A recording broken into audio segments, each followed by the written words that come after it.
And while Russian forces advance in Ukraine, President Putin is also vowing to help Venezuela. Look at the headlines here. This is Venezuela is preparing a massive response in case of a U.S. attack, a massive mobilization. This is coming after the United States has sent the USS Gerald R. Ford aircraft carrier to the Caribbean. It's all, of course, to combat the drug trafficking. And also breaking today, according to reports, senior military officials presented President Trump with updated options for potential operations in Venezuela, including strikes on land. That's according to multiple sources. No final decision has been made.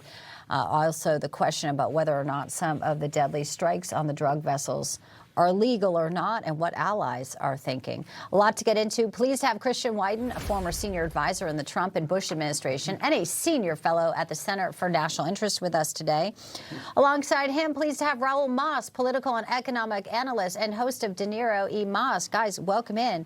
So you have word that the White House is getting potential options for operations in the coming days, strikes on land, Venezuela, teaming up with Russia. So Putin's got his hand in this. China's got his hand on this.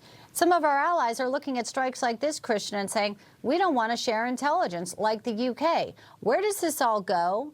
And what do you think President Trump's next move should be, Christian?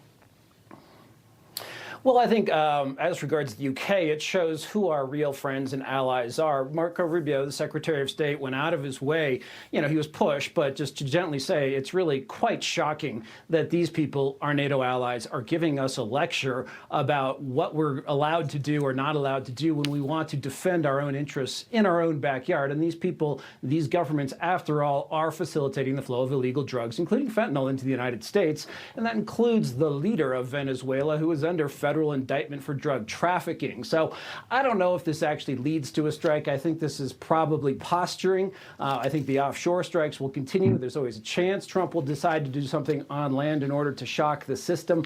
But if you're going to sort of invade or attack Venezuela, you're going to need more than a carrier group to do it. So that's sort of how I see it. Mm-hmm.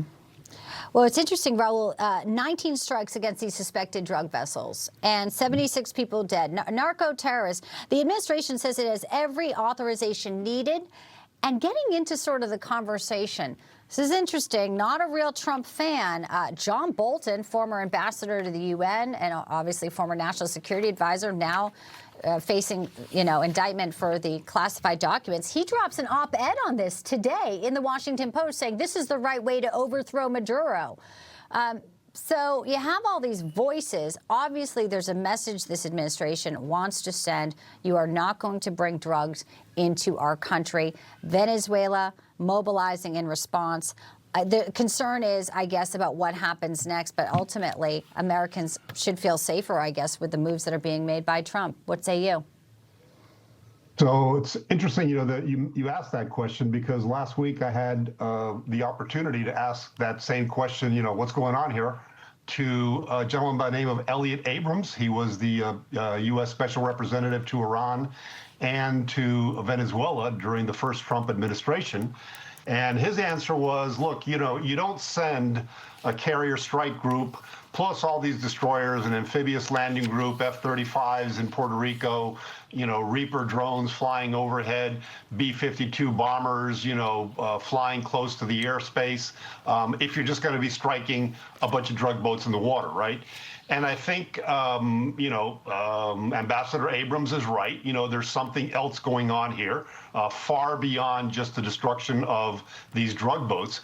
And I think what you're seeing is this incredible pressure campaign, a lot of psychological pressure being placed on the people around Maduro. And they're all being, having to answer the question, what's in it for you to continue to hold out for Maduro? Because if he loses power and the defense minister loses power, what happens to you, right? You want to be on the right side of history. And that psychological warfare also extends to the whole population, right? Ambassador Abrams made the comment that, Transformer blows up and suddenly people feel that the invasion has started. So there's an enormous amount of internal pressure, psychological pressure on the regime. There might be limited strikes into Venezuela. I don't think we're looking at, boots on the ground type of situation.